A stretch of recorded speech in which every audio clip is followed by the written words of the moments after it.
Kemerdekaan menjadi cita-cita yang berhasil diwujudkan oleh para pendiri bangsa Indonesia pada tahun 1945. Hal ini bisa tercapai dari pengalaman sikap persatuan dan kesatuan dari berbagai pihak demi sebuah kepentingan bersama. Dimulai dari pergerakan nasional kelompok-kelompok seperti Budi Utomo, Sarekat Islam, dan Indis Partij, hingga peristiwa Sumpah Pemuda 1928, berbagai pihak dengan latar belakang dan tujuan berbeda serta tersebar di Nusantara. Saat itu mulai menyadari adanya sebuah kepentingan yang lebih utama. Namun dalam proses penyamaan tujuan bersama adanya perbedaan ketidakcocokan hingga pertentangan menjadi hal yang normal yang selalu ada, khususnya pada proses mufakat yang sudah mengakar di masyarakat. Tapi, gimana jika akhirnya muncul sebuah gerakan radikal yang mengancam? Persatuan gerakan radikal tersebut diketahui pernah muncul dari sosok Sekar Madji, Marijan Kartosoewirjo, seorang mantan aktivis Serikat Islam yang menunjukkan ketidakpuasan terhadap usul bentuk negara dari para pendiri bangsa. Sejarah Kartosoewirjo adalah seorang mantan aktivis Syarikat Islam dan pernah menjadi bagian dari Partai Syarikat Islam Indonesia, namun ketidakpantasan terhadap arah perjuangan partai yang cenderung kompromistis dengan kolonial Belanda membuat keluar dan memutuskan untuk bergerak sendiri. Pengaruh pemikiran Islam radikal yang dipegang membuat Kartosoewirjo berkeyakinan bahwa satu-satunya jalan untuk membentuk masyarakat yang adil dan sejahtera adalah dengan mendirikan negara Islam yang berdasarkan syariat. Memang, pada masa perjuangan kemerdekaan, Kartosoewirjo sempat bergabung dengan laskar-laskar perjuangan rakyat yang berjuang melawan para penjajah. Namun, ketika Republik Indonesia Serikat dibentuk pada tahun 1949, Kartosoewirjo menolak untuk mengakui pemerintahan pusat yang berpusat di Jakarta. Dirinya melihat RI sebagai bentuk pengkhianatan terhadap perjuangan kemerdekaan yang murni hingga pada 7 Agustus 1949 mendeklarasikan berdirinya Negara Islam Indonesia di Jawa Barat. Dengan dirinya sebagai imam besar, Kartosoewirjo dengan karismanya berhasil mengumpulkan ribuan pengikut setia yang percaya bahwa perjuangan mereka adalah niat suci. Mereka bergerak secara gerilya menyiapkan serangan terhadap pasukan pemerintah yang dianggap sebagai tagut dan penguasa zalim. Hai semua, selamat datang di podcast paling kece, paling heboh, dan yang pastinya paling pink. Nah, di sini kita bukan bahas skincare atau K-pop, tapi kita akan bahas sejarah Indonesia. Eits, jangan ngantuk dulu ya, karena meskipun bahas sejarah, gaya kita tetap gemas, ceria, dan pastinya bernuansa pink-pink tapi tetap berisi. Nah, jadi jangan lupa untuk siapin catatan, camilan, dan minuman manisnya, karena kita akan ngebahas tentang kisah seru dari masa lalu yang gak akan kalah dramatis dari drama Korea. Podcast ini akan membedah babak-babak penting dalam perjalanan bangsa kita. Saya, Tanita Putri Ferdinand, selaku host yang akan memandu jalannya podcast hari ini dalam mengupas konflik DITI di Jawa Barat pada tahun 1948 hingga 1962. Dan saya Chelsea Anisha Maifoni. Sebagaimana yang kita ketahui, bahwa gerakan ini itu dipimpin oleh Sekar Madji Marijan Kartosoewirjo. Kekecewaannya terhadap perjanjian Renville pada tahun 1948 yang menjadi pemicu terjadinya DITI ini, yang mengharuskan TNI itu harus hijrah dari Jawa Barat.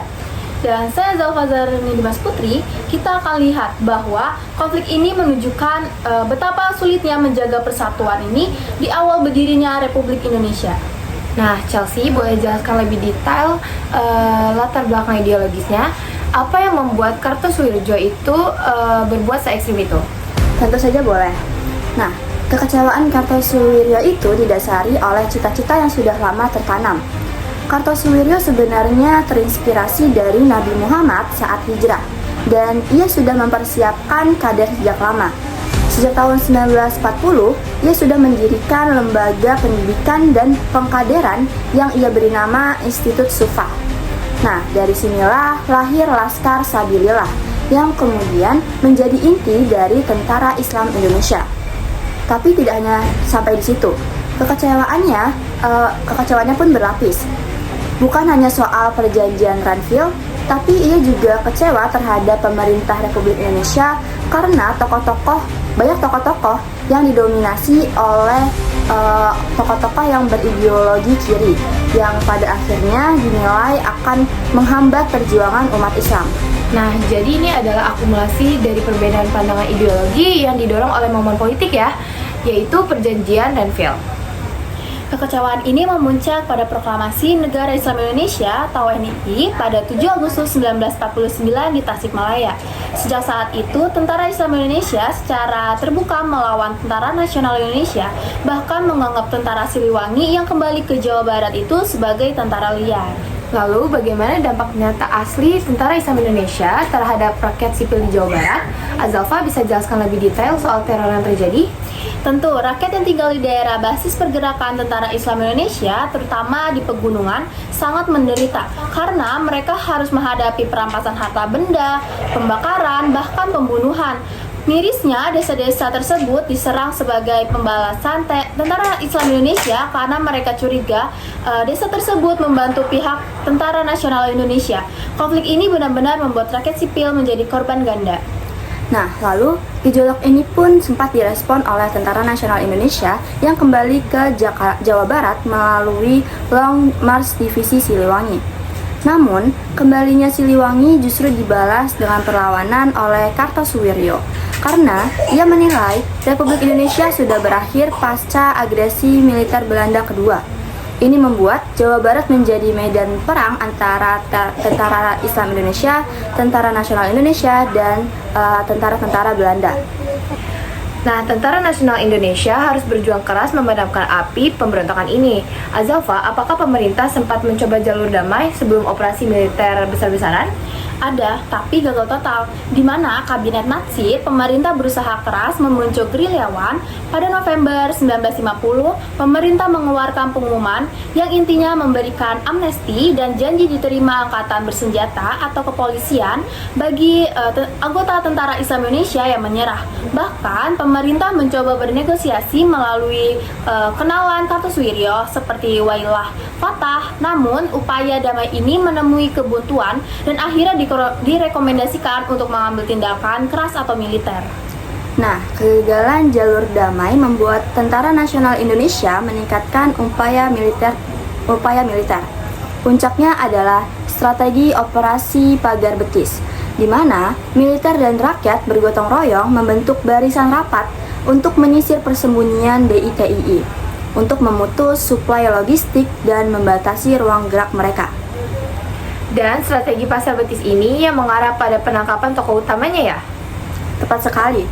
Setelah ruang gerak Kartosuwiryo semakin terbatas, Tentara Nasional Indonesia melancarkan serangan pamungkasnya yang dinamakan Operasi Baratuyada di tahun 1962. Operasi ini berhasil menangkap SM Kartosuwiryo pada tanggal 4 Juni 1962 di Gunung Rakutak, Jawa Barat.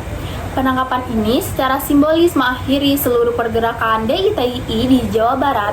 Kartosuwiryo kemudian dijatuhi hukuman mati dan dieksekusi pada 5 September 1962. Sobat sejarah, kisah DITII di Jawa Barat adalah pelajaran penting bahwa cita-cita ideologi tidak boleh mengorbankan persatuan dan keamanan rakyat.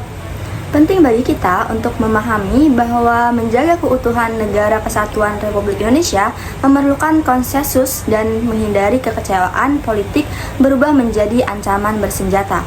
Dan kita harus selalu mengingat penderitaan rakyat sipil yang terjepit dalam konflik ini. Nah, terima kasih kepada Chelsea dan Azalfa atas diskusi mendalam hari ini. Oke Sobat Sejarah, itu dia obrolan kita hari ini yang ternyata gak kalah seru loh dari drama Korea. Nah, tapi bedanya, ini bukan drama fiksi, tapi kisah nyata perjuangan bangsa yang penuh dengan semangat merah putih dan sedikit warna pink tentunya. Bener banget, semoga podcast ini bikin kamu gak takut lagi belajar sejarah, tapi malah ngerasa, wah sejarah tuh keren banget ya.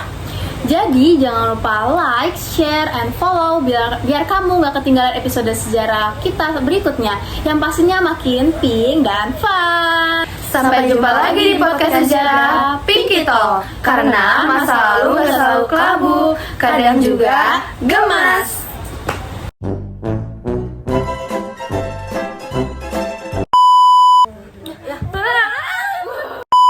Paling kece, paling Jangan ya, posket kak. Posket. oh iya. Bahas. Satu.